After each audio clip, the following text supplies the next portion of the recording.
자, 오늘 같이 나누실 말씀을 보시면 사람이 좀 많이 나옵니다. 또 비슷한 이름들이 계속 나오고요. 그래서 제가 이해를 돕기 위해서 가계도를 좀 그렸습니다. 좀 이따가 이제 설교를 이제 같이 이제 진행해 나가면서 가계도를 보시면 훨씬 더 이해를 하실 수, 쉽게 이해하실 수 있으실 것입니다. 우리가 성경을 보면 성경이 제일 어려운 부분이 어딘가라고 여쭤보면 대체적으로 레위기라고 말합니다. 레위기는 어려운 게 아니라 지겨운 겁니다. 지겨운 거고요. 어려운 게 아니고요. 어려운 것은 역사서가 어렵습니다. 역사이기 때문에 수많은 사람들이 나오고 그 역사가 사람들이 또 많이 얽히고 설켜서 상당히 어려운 부분들이 있습니다. 자, 오늘 본문 말씀은요, 이 남유다의 8대 왕이었던 오늘 나오는 사람이 누구냐면 요아스라고 하는 왕에 관련된 그 말씀이 나옵니다. 그런데 이 요아스의 통치 말년에 충격적인 사건이 벌어집니다. 그 내용도 충격적이지만 이 사건이 벌어진 장소 또한 아주 충격적인 그런 곳이었어요. 이 충격적인 내용이라고 하는 것은 뭐냐면 이 요아스 왕이 그 당시에 제사장이었던 스가랴를 죽여버립니다. 다른 사람도 아니고 하나님의 제사장을 왕이 죽여버린 거예요. 그런데 그 놀랍게도 이 사건이 일어난, 그러니까 요아스 왕이 제사장을 죽인 장소가 어디였냐면 하나님께 제사를 드리는 성전 뜰에서 그것도 돌로 쳐 죽입니다. 자, 짐승의 피를 이제 흐르게 해서 하나님 앞에 예배를 드리는 그곳에 하나님의 거룩한 제사장의 피가 흘렀다는 거예요. 비극이죠.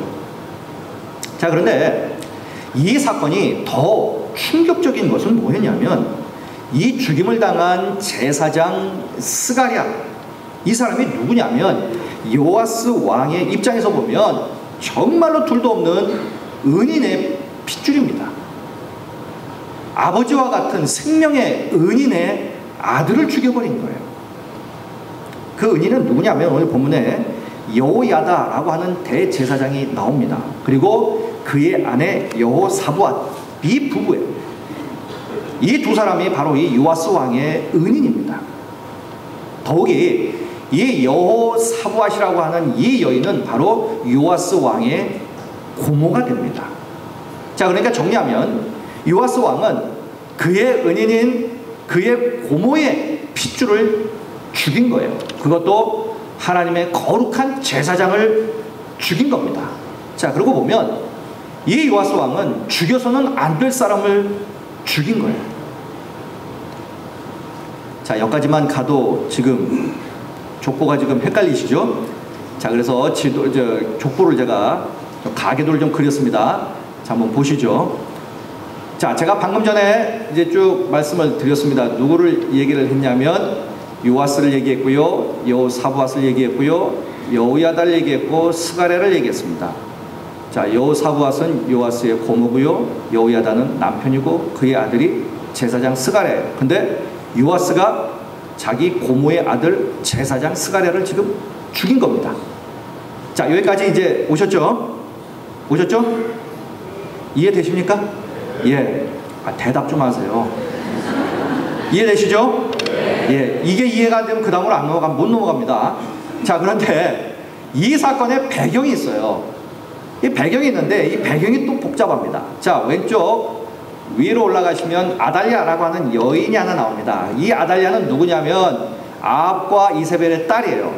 이 북이스라엘의 왕 아합과 이세벨의 딸인데 이스라엘 역사상 가장 악한 왕을 데려가면 바로 이 아합 왕입니다. 그리고 이스라엘 역사상 가장 악한 여자를 말하라고 하면 바로 이세벨이에요.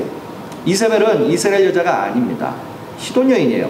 시집을 와서 올 때 그냥 온 것이 아니라 자기가 섬기는 우상을 다 가지고 왔습니다. 그리고 자기만 섬긴 게 아니라 남편 아합 왕과 그리고 백성들을 다 우상 숭배자로 만들어버린 그런 여인이에요.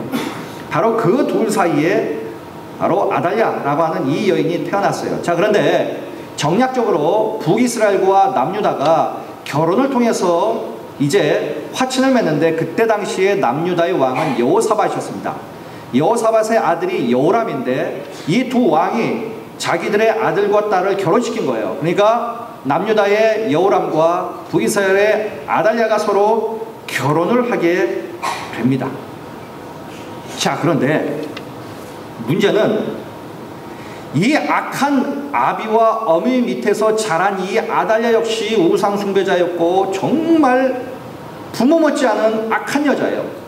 이 여자가 남유다로 시집을 가니까 어떤 일이 벌어졌냐면 남편 여호람도 역시 우상 숭배자로 만들었고 남유다까지도 전부 다 우상 숭배자로 만들어 버립니다.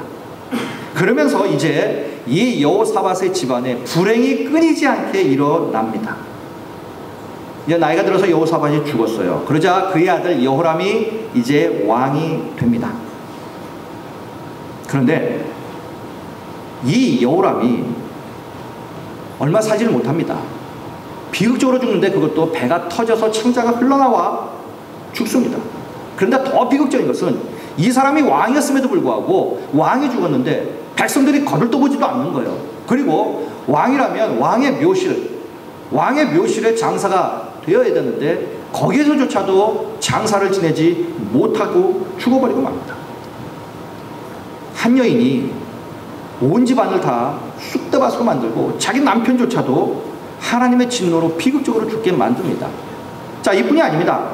자, 여호람이 이제 죽으니까 여호람과 아달랴 사이에 태어난 아들이 아하시아입니다. 아하시아가 이제 왕이 됐는데 이 사람도 왕이 된 지 1년 만에 죽어버립니다. 왜 죽었냐면 이 외가 쪽, 그러니까 어머니 쪽 아달랴죠. 이 외가 쪽 북이스라엘에 갔다가 때마침 그때에 북이스라엘에 반란이 일어납니다.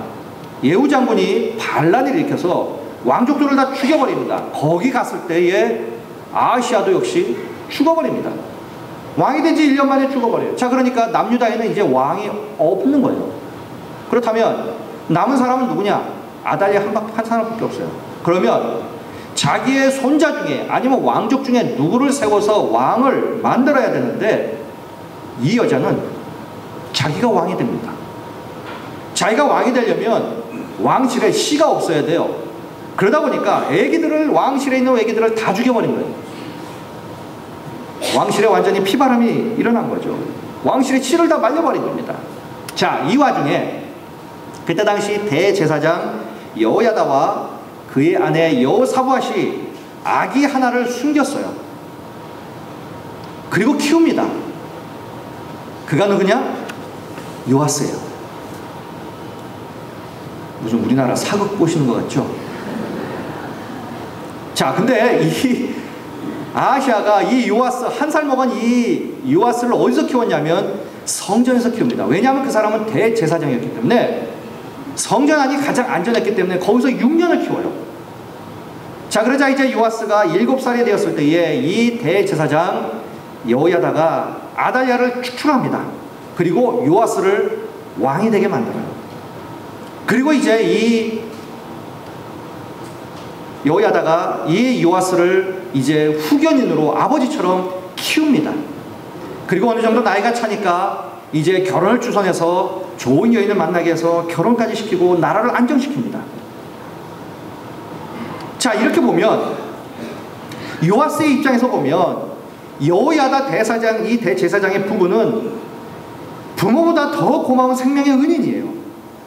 평생을 두고 갚아도 다 못 갚을 은혜를 그들로부터 받은 거예요. 입은 겁니다. 자, 그런데 이 요아스가 여호야다의 핏줄, 그것도 아들인, 그것도 제사장인 스가랴를, 그것도 성전 뜰에서, 그것도 비극적으로 돌로 쳐 죽여요. 자, 그렇다면 도대체 이 요아스는 무슨 이유 때문에 이 생명의 은인이요 아버지와 같은 이 아하시아의, 그것도 아들이요 그것도 제사장을 이렇게 돌로 쳐 죽였느냐 하는 거예요. 표면적인 이유로는요, 스가랴는 제사장입니다. 제사장이 보기에 왕이 우상 숭배를 하고 하나님을 섬기지 아니하고 그렇게 살고 있거든요. 그러다 보니까 계속해서 가가지고 하나님의 말씀을 전합니다. 왕이시여, 그렇게 하시면 안 됩니다. 우상을 버리셔야 합니다. 하나님을 섬겨야 합니다. 하나님 앞에 예배를 드려야 합니다. 세상에서 이렇게 세상 사람들과 어울려서 세상 사람들처럼 살면 안 됩니다. 예배를 목숨처럼 여겨야 합니다. 날마다 하나님 앞에 나가서 예배로 살아야 합니다. 얘기를 합니다. 이게 듣기 싫었던 거예요. 자, 20절 말씀 보십시오. 이에 하나님의 영이 제사장 여호야다의 아들 스가랴를 감동시키심에 그가 백성 앞에 높이 서서 그들에게 이르되 하나님이 이같이 말씀하시기를 너희가 어찌하여 여호와의 명령을 거역하고 스스로 형통하지 못하게 하느냐 하셨나니 너희가 여호와를 버렸으므로 여호와께서도 너희를 버리셨다. 스가랴가 성전들에서 왕과 백성들을 책망한 거예요. 어찌하여 하나님을 떠났느냐, 어찌하여 예배를 떠났느냐 책망한 거예요. 그런데 왕이 듣기에 이것이 거슬린 거예요. 계속 그 얘기를 하니까 이게 잔소리처럼 들린 거예요. 귀에 거슬린 겁니다. 자, 그런데 이것은 표면적인 이유고요. 보다 더 깊은 이유가 있습니다. 이 요아스 왕이 제사장 스가랴를 죽인 보다 더 깊은 이유는요, 한마디로 말하면 오늘 설교 제목처럼 벗어나고 싶었던 거예요. 이 여호야다는요, 이 요아스 왕에게는 생명의 은인일 뿐만 아니라 후견인이고 아버지와 같은 그러한 존재입니다. 키웠으니까요. 그러니까 감히 이 여호야다의 가르침을 거부할 수가 없는 거예요. 그래서 그가 시키는 대로 합니다. 하나님께 제사하라고 하면 올라가서 하나님께 제사 드리고, 하나님을 섬기라 하면 하나님께 섬기고, 하나님께 순종하라 하면 순종해요. 자, 그러다 보니까 이 여호야다가 사는 동안에는 이 요시야 왕이, 요아스 왕이 하나님 앞에 자기의 본분을 다 했습니다. 그래서 오늘 본문 앞에 있는 24장 2절에 보면 이렇게 말합니다. 제사장 여호야다가 세상에 사는 모든 날에 요아스가 여호와 보시기에 정직하게 행하였다. 자, 이 요아스가 하나님 보시기에 정직하게 행했는데 언제요? 여호야다가 세상에 사는 날 동안 그랬다는 거예요. 언뜻 보면 요아스가 하나님 앞에 아주 대단히 신실한 왕처럼 보이는데 그게 아니라 하나님 앞에 그렇게 섬긴 것은 자기가 기쁨으로 우러나는 마음으로 자발적으로 감격해서 한 것이 아니었다는 거예요. 여호야다가 시키니까 어쩔 수 없이 한 거예요. 자, 그러고 보니까 이 요아스 왕은 어떻게 해서든지 이 여호야다의 간섭에서부터 벗어나서 이제 좀 자기 마음대로 좀 하고 싶은 마음들이 부릴 때 일어나는 거예요. 그래도 내가 왕인데 내가 언제까지 저 양반이 하라고 하면 하고 하지 말라고 하지 말고 예배드리라고 하면 예배드리고 뭐 하라고 하고 내가 일하느냐. 내가 왕인데 이제 좀 내 마음대로 좀 하고 싶은 거예요. 벗어나고 싶은 거예요.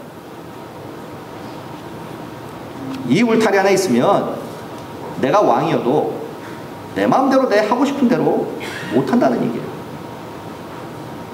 게다가 또 가만히 보니까 백성들이 자기보다 오히려 이 여호야다를 더 존경해요. 실제로 보면요, 백성들이 얼마나 여호야다를 존경했는가 하면요, 그의 장례식을 보면 알 수 있습니다. 15절 16절에 보면 그의 장례식에 대해서 이렇게 나옵니다. 여호야다가 나이가 많아 늙어서 죽으니 죽을 때에 130세라 무리가 다윗성 여러 왕의 묘실 중에 장사였으니 이는 그가 이스라엘과 하나님과 그의 성전에 대하여 선을 행하였습니다. 자, 이 사람은 왕이 아닙니다. 왕족이 아니에요. 그럼에도 불구하고 그가 죽었을 때에 백성들이 그를 어디에 장사 지냅니까? 바로 왕들의 무덤에 묻히게 합니다. 이만큼 백성들에게 존경을 받았어요. 가만히 보니까 이거 역시 요아스 왕에게는 참기 힘든 일이에요. 자존심 상하는 일이죠. 자, 이러다 보니까 요아스에게는 무슨 생각이 있었냐면, 야, 저 영감탱이 빨리 좀 죽었으면 좋겠다. 이 생각인 거예요. 야, 언제 죽냐? 하루라도 빨리 죽어서 내가 하루라도 빨리 저 사람의 흔적을 다 지워버리고 하루라도 빨리 내가 이제 내 마음대로 내가 하고 싶은 대로 내가 좀 다 했으면 좋겠다. 이것이 바로 이 요아스 왕의 생각이었어요. 자, 그런데 드디어 세월 앞에 장사가 없죠. 이 여호야다가 죽었습니다.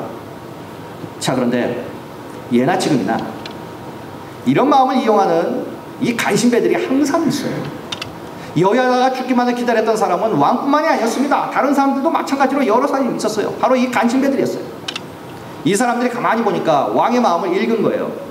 왕의 마음이 흔들리는 것을 알아차리고 이제 여호야다의 장례식이 끝난 후에 왕에게 찾아가서 왕의 마음에 불을 지릅니다. 그것이 17절 18절의 말씀이에요. 여호야다가 죽은 후에 유다 방백들이 와서 왕에게 절하매 왕이 그들의 말을 듣고 그의 조상들의 하나님 여호와의 전을 버리고 아사랴 목상과 우상을 섬겼으므로 그 죄로 말미암아 진노가 유다와 예루살렘에 임했어요.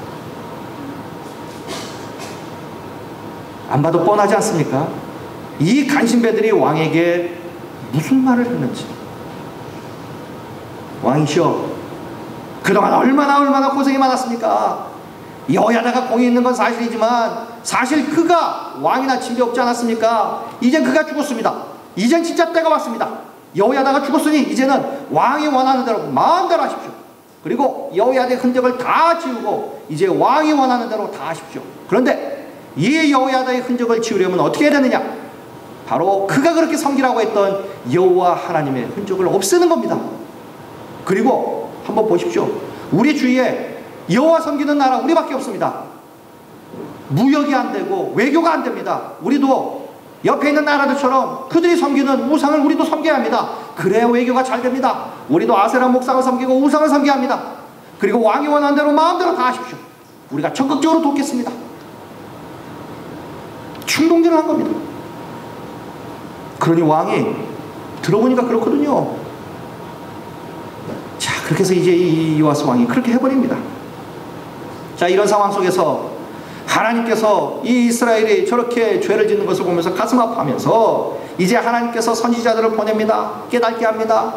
말씀을 전하게 합니다. 그러나 이 왕이 듣지를 않아요. 19절 한번 보십시오.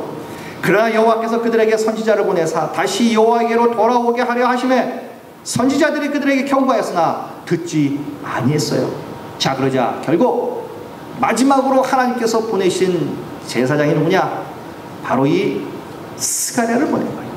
그래도 자기 핏줄인데 설마 죽이겠느냐? 그래서 이 스가랴 선지자를 통하여 또 하나님의 마음을 전합니다. 그런데 이 요아스 왕은 그 제사장을 그것도 성전 뜰에서 돌로 쳐 죽여버립니다. 은혜를 악으로 갚아버린 거죠. 여러분, 사람은 누구나 벗어나고 싶은 충동은 조금씩 다 있습니다. 저 역시도 대학교에 들어가면 독립하고 싶다고 어머니에게 말씀을 드렸어요. 저는 야단 맞을 줄 알았는데 우리 어머님이 아주 깊이 생각을 하시더라고요. 생각이 많이 열리셔서 그런 건지 아니면 꼴 보기 싫어서 그런지 잘 모르겠는데 아무튼 독립을 했습니다. 자, 그런데 20살 때 엄마의 품을 떠나니까 독립하고 싶었는데 나갔는데 자유가 아니라 소위 죄송합니다. 개고생이에요. 보니까 이게 아닌 거예요. 여러분, 우리가 속해 있는 그 무언가에서 벗어나고 싶은 마음이 한두 번쯤 왜 안 들겠어요? 때로는 직장에, 때로는 어떤 환경에, 때로는 부모에게서, 때로는 어떤 제도에게서 좀 벗어나고 싶은 마음이 조금씩은 다 있어요. 왜냐하면 아무 간섭도 없이 자유롭게 나하고 싶은 대로 마음껏 다 하고 싶은 마음이 사람들은 누구에게나 다 있기 때문입니다. 직장 생활하면서 왜 그런 생각이 안 드시겠습니까? 때로는 정말 힘들 때 이것저것 다 생각 없이 다 내려놓고 어딘가 그냥 훌쩍 떠나고 싶은 마음들이 왜 한두 번씩 안 들겠냐는 거예요. 있습니다. 자, 그럼에도 불구하고 우리가 절대로 벗어나고 싶다고 해서는 안 되는 것이 있습니다. 그것은 바로 하나님의 품이에요. 하나님의 품. 이 요아스가 여호야다의 영향력에서 벗어나고자 한 것은 사람에게서 벗어나고자 한 것 이전에 결국은 하나님으로부터 벗어나고자 한 것이에요. 요아스는 어리석은 신하들과 어울려서 우상숭배에 빠졌습니다. 하나님을 떠나 자기 마음대로 해버렸어요. 그 결과가 어떻게 됩니까? 오래가지 않았어요. 23절 24절 보십시오. 1주년 만에 아람 군대가 요아스를 치려고 올라와서 유다와 예루살렘에 이르러 백성 중에서 모든 방백들을 다 죽이고 노략한 물건을 다메섹 왕에게로 보내니라. 아람 군대가 적은 무리로 왔으나 여호와께서 심히 큰 군대를 그들의 손에 넘기셨으니 이는 유다 사람들이 그들의 조상들의 여호와 하나님 여호와를 버렸습니다. 이와 같이 아람 사람들이 요아스를 친구라요. 자, 여기 보니까 23절에 보면 1주년 말에 이런 말이 있어요. 이 말의 의미는 뭐냐면 그 해 말에 혹은 해가 바뀔 무렵에 이런 말이에요. 다시 말씀드리면 이런 얘기예요. 제사장 스가랴를 성전뜰에서 돌로 쳐 죽여 악을 행한 후에 1년도 채 되지 못해서 아람 군대가 유다를 공격해서 다 쳐 죽였다는 얘기예요. 다 쓸어버렸다는 겁니다. 그게 언제요? 제사장 스가랴를 죽인 지 1년도 채 되지 않은 때. 한번 보세요. 요아스가 자기의 생명의 은인 아버지와 같은 자를 죽여버렸어요. 그리고 그의 아들도 죽여버렸습니다. 이제는 자기가 명실상부한 왕이에요. 자기 마음대로 할 수 있습니다. 우상숭배하고 마음대로 해버렸어요. 얼마나 지멋대로 얼마나 하고 싶은 대로 했겠습니까? 속이 다 시원했겠죠. 그러나 그것이 1년째 가지 않았다는 얘기예요. 1년도 못 가. 나라가 쑥대밭이 되어버렸다. 왕을 그렇게 우상숭배하게 만들었던 방백들 다 죽어버렸습니다. 그리고 나중에 요아스는 중상을 입게 돼요. 본인도. 그런데 그 이후에 그도 처참하게 죽습니다. 여러분 잘 생각해 보십시오. 하나님께로 벗어나고 싶다고 해서 되는 게 아닙니다. 교회로부터 벗어나고 싶다고 해서 되는 게 아니에요. 별게 아니라는 거예요. 하나님의 간섭 없이 교회로부터 벗어나서 나아가고 싶은 대로 하면서 살고 싶다고 해도 이제 우리는 그럴 수 없는 자들이에요. 왜냐하면 어차피 우리는 하나님을 벗어날 수 없는 존재들이기 때문에 그래요. 아무리 우리가 발버둥 쳐봐야 하나님의 손바닥 아니에요. 여러분 출애굽기 19장 5절에 보면 이런 말씀이 있습니다. 세계가 다 내게 속하였나니 너희가 내 말을 잘 듣고 내 언약을 지키면 너희는 모든 민족 중에서 내 소유가 되겠다. 세계가 다 하나님께 속해 있는 거예요. 우리가 아무리 벗어나려고 발버둥 쳐도 다 하나님 아니라는 거예요. 그러니 빛에 속하든지 어둠에 속하든지 보면 둘 중에 하나입니다.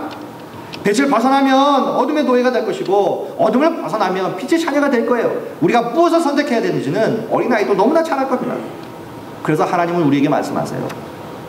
너희들이 아무리 그래봐야 내 안이니까 다른 생각하지 말고 내 안에 거하라는 거예요. 내 안에서 살라는 얘기입니다. 나에게 순종하며 내 뜻대로 살라는 얘기예요. 하나님께서 성경에 이런 그리스도인들이 어떻게 살아야 하는지 그대로 살으라는 얘기. 이사야서 43장 1절에 이런 말씀이 있습니다. 우리가 너무나 잘 아시는 말씀이죠.